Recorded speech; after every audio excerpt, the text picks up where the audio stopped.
Howdy do, Rasa. Hello, Dad. How are you this fine day? I am doing great. So am I. It's wonderful to be with you. Are you ready to know everything? Yes, I am. All right, let's do it.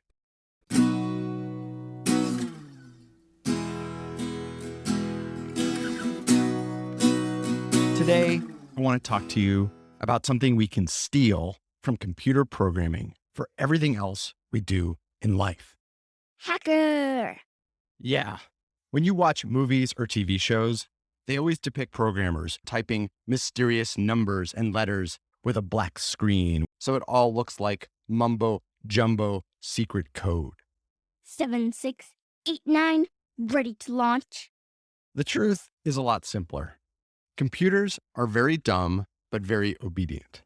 They will do exactly what you tell them, so you have to be super simple and super precise with your instructions. It's like if to eat pasta, I had to tell you, get fork, hold at bottom, push pointy parts into spaghetti, rotate twice in a circle, lift, and so on, just for one bite. I'd starve if I'd eat that slowly. Computer programs are so simple, so slowed down, you could say, that it can be hard to understand what's happening when you read them. Ha! But what's the thing from programming that we can use in real life? Well, because programs are so hard for humans to read, the most important part of them isn't the code at all. It's the part that programmers call commenting. Commenting? Like talking or giving your opinion? Yeah, comments in computer programs are the explanations in normal writing of what each part of the program is supposed to do. They're formatted in a special way so the computer doesn't read them at all. So who are comments for? Other human beings. When you write a computer program, you have to do it in a way that someone totally new could come in and take over for you. Because they're not machines, you have to explain each step of your reasoning to them and what you're going to do and how, so they can understand and build on or change it if necessary. Think of a company like Apple or Google with tens of thousands of employees. Their code is important, but their commenting is even more important. It's the only way they can all work together or take over from one another. That's cool. It's like if me and my friends were all writing a book together. We'd need a really good outline to stay on track. Exactly. No matter how good your idea is in the book, no one could build on what you've done if you don't explain what it is and why you've done it. And that's true from activism to politics to law to culture. You have to explain yourself. You have to comment, not just code. In math class, they tell us something similar. Show your work. That way, no matter if you're right or wrong, the teacher knows what you were thinking. Commenting takes that same show your work idea and extends it to creativity. So say I was going to add commenting to this very show. You might say, we start with introducing each other and why we're here to know everything. Then one of us shares a personal theory or life lesson. And on to the next segment. But first, a little transition music to give our and our listeners' brains a break.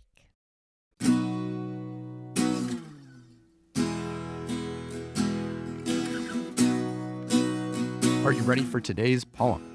Yes, I am. It's called We've Been Discussing What It Would Mean to Have a Child in These of All Times by Robin Myers.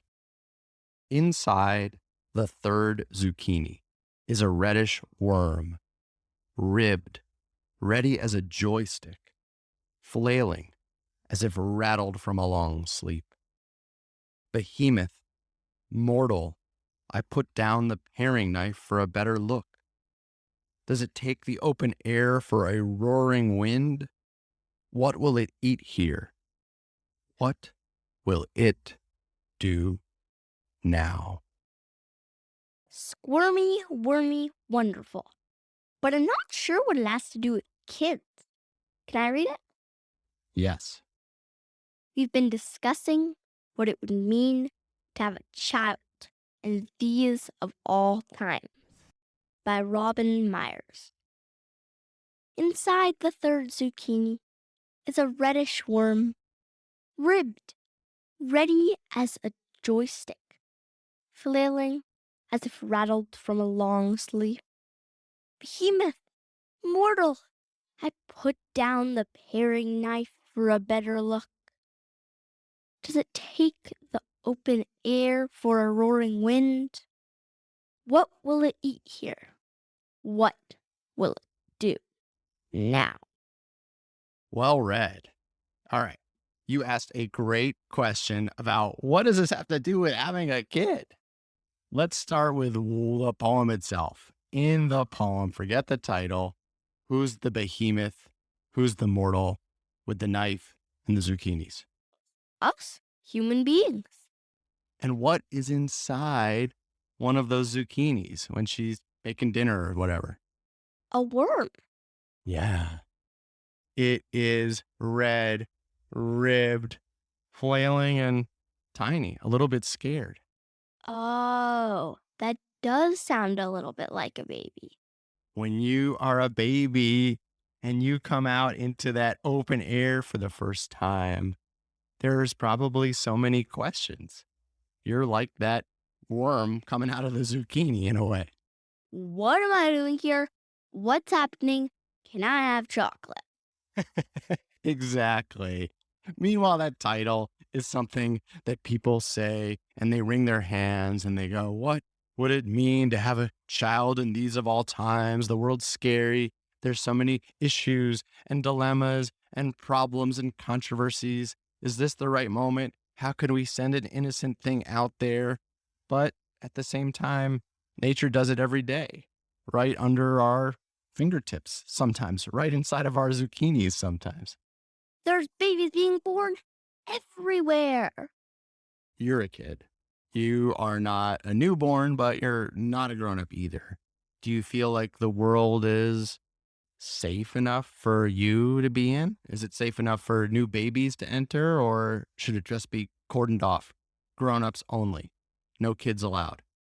Well, it's funny you asked this because I just read a book where it said the world is getting better. And of course, there's always things that are going to need work, but it's getting better because people are working together to achieve that. It's good to get good news, and it's even better to make good news. What would you say to that worm or the person putting it down and letting it wriggle out into the world? Have fun, make friends, and maybe we shouldn't eat that zucchini.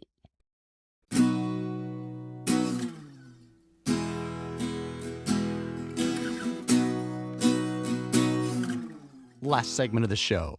Do you have a vexing question for me? Yes, I do.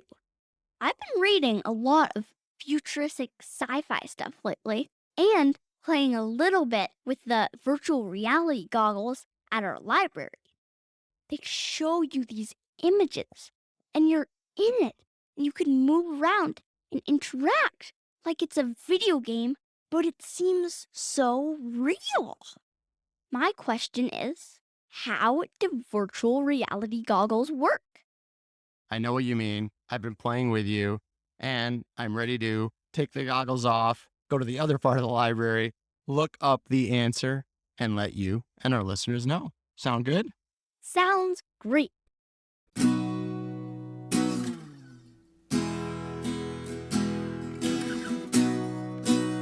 I'm back, and I've got the answer to your vexing question.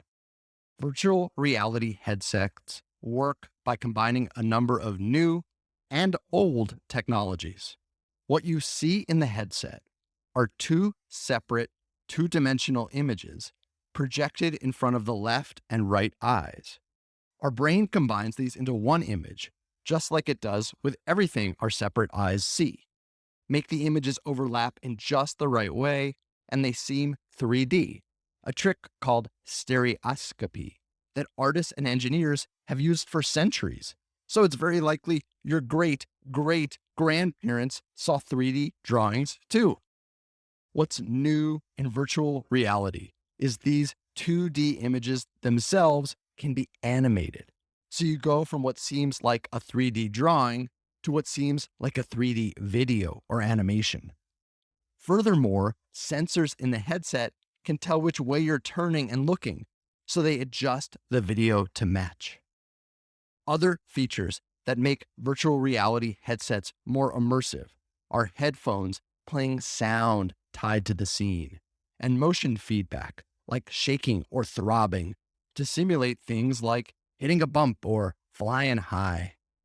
Most headsets come with hand controls too, so you can reach out, pick things up, or manipulate your virtual world that way too. But the most powerful technology in virtual reality is also the oldest. They shut out sound and sight of everything else around you. It's just like in kindergarten when your teacher says to sit cross-legged, close your eyes, and listen to a story.